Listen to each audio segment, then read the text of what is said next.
Assalamualaikum warahmatullahi wabarakatuh. Kami daripada kumpulan 5 pada hari ini akan membentangkan satu tajuk kajian yang diberi tajuk elemen-elemen saintifik dalam bersugi. Yang pertama sekali, saya akan memperkenalkan dahulu ahli kumpulan kami.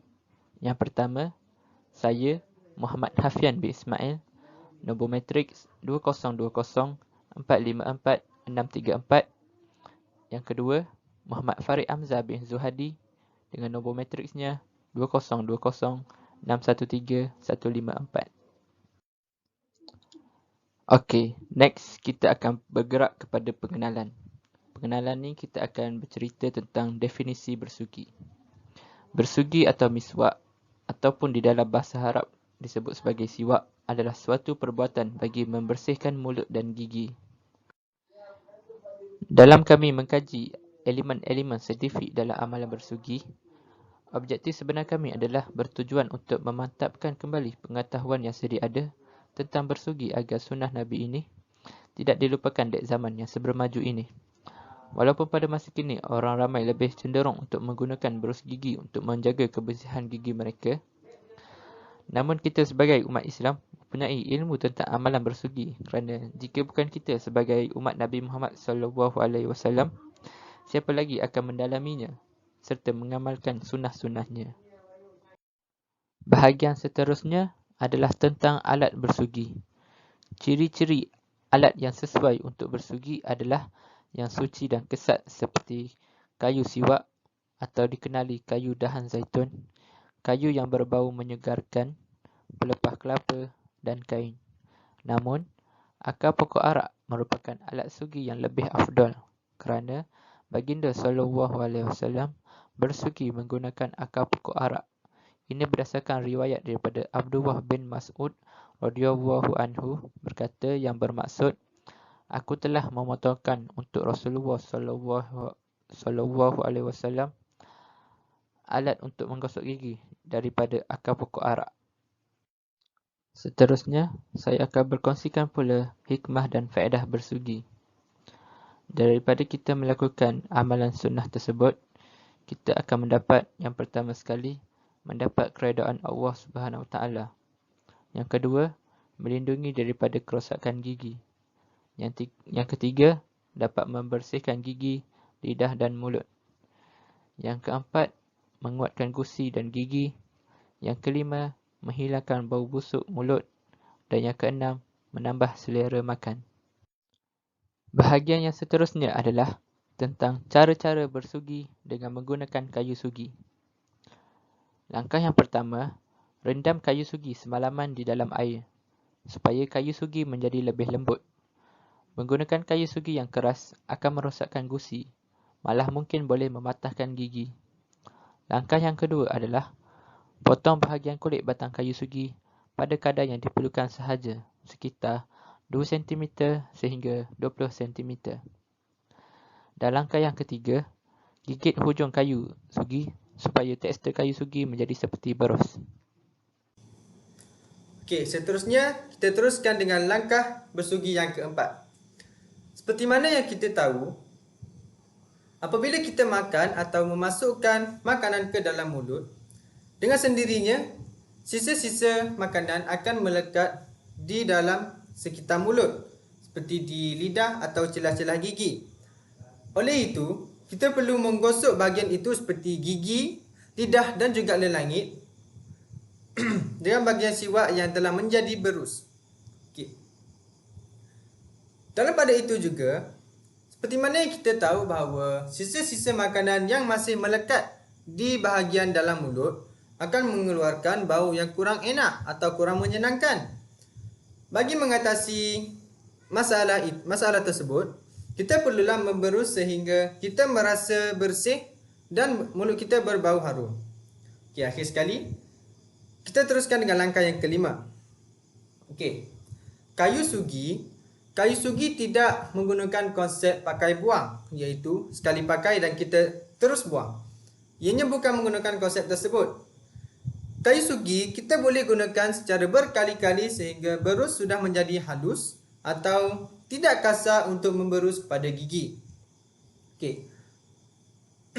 Seperti mana yang kita tahu, jika kita boleh menggunakannya secara berkali-kali, ianya sunat kepada kita untuk membasuh siwak setelah kita gunakan jika kita ingin menggunakannya untuk kali yang kedua. Okey. Seterusnya, kita teruskan dengan elemen-elemen saintifik dalam bersugi. Okey. Terdapat beberapa elemen saintifik dalam bersugi.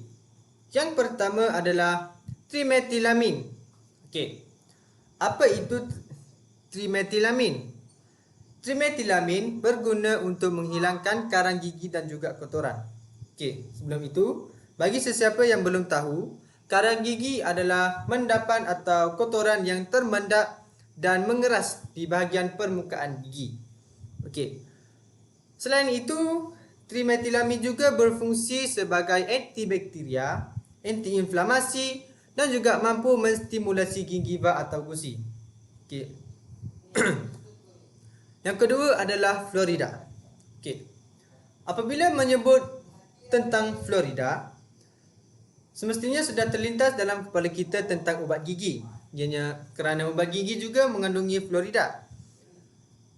Namun begitu, apakah fungsi fluorida? Okey, fluorida berfungsi sebagai untuk menguatkan enamel gigi, mendukung remineralisasi sehingga mencegah terjadinya karies gigi. Sebelum itu, karies gigi dalam bahasa yang mudah adalah masalah gigi berlubang. Okey.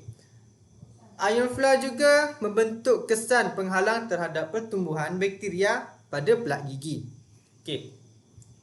Elemen yang ketiga adalah klorida. Apa fungsi klorida?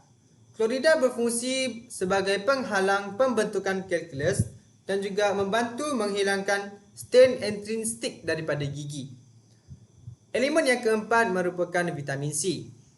Vitamin C membantu penyembuhan dan perbaikan jaringan gusi. Okey, seterusnya elemen yang kelima adalah tanin. Okey, apa itu tanin?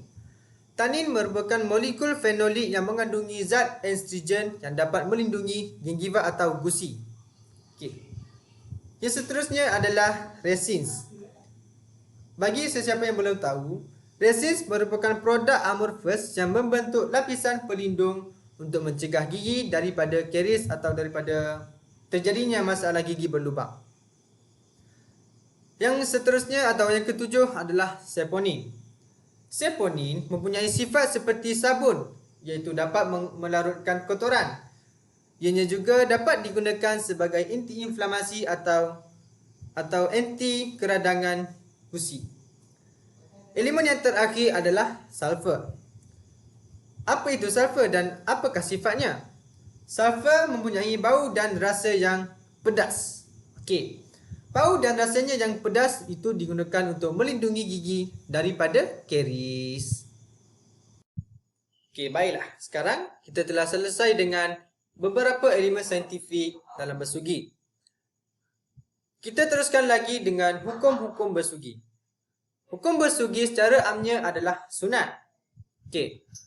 Ianya sunat untuk kita bersugi setelah kita bangun dari tidur. Kenapa kita perlu bersugi atau membersihkan mulut sebelum kita bangun dari tidur? Okey. Ianya kerana ketika kita tidur, kita tidak tahu apa yang telah memasuki mulut kita, sama ada serangga ataupun habuk. Oleh itu, sebelum kita menjamah makanan atau meneguk minuman ketika kita baru bangun dari tidur, sebaiknya kita membersihkan dahulu mulut kita supaya tidak ada kotoran yang memasuki ke dalam badan kita. Okay. Yang kedua, ianya sunat untuk kita bersugi ketika kita hendak membaca Al-Quran. Seterusnya, disunatkan juga kita bersugi atau membersihkan mulut ketika kita hendak mendirikan solat. Okey. Kenapa disunatkan untuk kita bersugi ketika hendak solat? Ianya bagi membersihkan mulut kita dan memberikan keselesaan kepada kita untuk kita solat. Ianya boleh juga menjadi penambah atau menambahkan kekhusyukan kita ketika solat jika kita berada dalam keadaan selesa. Seterusnya, Sunat juga kita bersugi jika mulut kita berubah bau. Kenapa kita disunatkan bersugi ketika mulut kita berubah bau? Katakanlah kita bertemu dengan sahabat kita atau kita lepak dengan kawan-kawan kita. Namun begitu, keadaan mulut kita berbau, mengeluarkan bau yang kurang enak atau kurang menyenangkan. Apa perasaan mereka jika mereka berborak dengan kita, tapi mereka terbau satu bau yang kurang menyenangkan yang menyebabkan mereka berasa tidak selesa ketika berada dengan kita? Oleh itu, disunatkan kepada kita untuk bersugi sekiranya mulut kita berubah bau. Ianya bukan sahaja memberikan keselesaan kepada diri kita, namun ianya juga memberikan keselesaan kepada orang di sekeliling kita. Okey. Hukum bersugi juga boleh jatuh makruh ketika kita sedang berpuasa. Kenapa makruh ketika kita sedang berpuasa? Okey. Ayo kita imbas kembali. Seperti mana yang kita tahu, memasukkan sesuatu ke dalam mulut ketika kita sedang berpuasa, sama ada puasa wajib ataupun puasa sunat, ianya jatuh hukum makruh. Namun begitu, pada masa kini, masih terdapat segelintir masyarakat atau umat Islam yang salah faham tentang memasukkan sesuatu ke dalam rongga badan. Okey. Di sini saya mahu menjelaskan bahawa mulut bukanlah rongga badan. Namun oleh itu, jika kita masukkan sesuatu ke dalam mulut, ianya hanyalah makruh dan tidak membatalkan puasa. Ianya akan membatalkan puasa jika kita menelan benda itu ataupun ia melalui esophagus kita dan masuk ke dalam perut. Okey.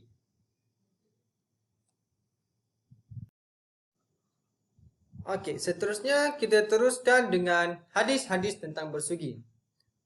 Banyak hadis yang telah diriwayatkan oleh perawi hadis tentang bersugi, tentang amalan bersugi. Dan di sini saya ingin berkongsi dengan anda semua dua contoh hadis tentang bersugi. Yang pertama, dari Aisyah radhiyallahu anha, sesungguhnya Rasulullah sallallahu alaihi wasallam telah bersabda, bersugi itu membersihkan mulut dan mendapat redha dari Tuhannya. Hadis riwayat Al-Baihaqi. Yang kedua, dari Abu Hurairah radhiyallahu anhu, dari Rasulullah sallallahu alaihi wasallam telah bersabda, kalau tidaklah akan menyusahkan umatku, akan aku suruh mereka bersugi pada tiap-tiap waktu ketika berwudu. Hadis riwayat Ahmad.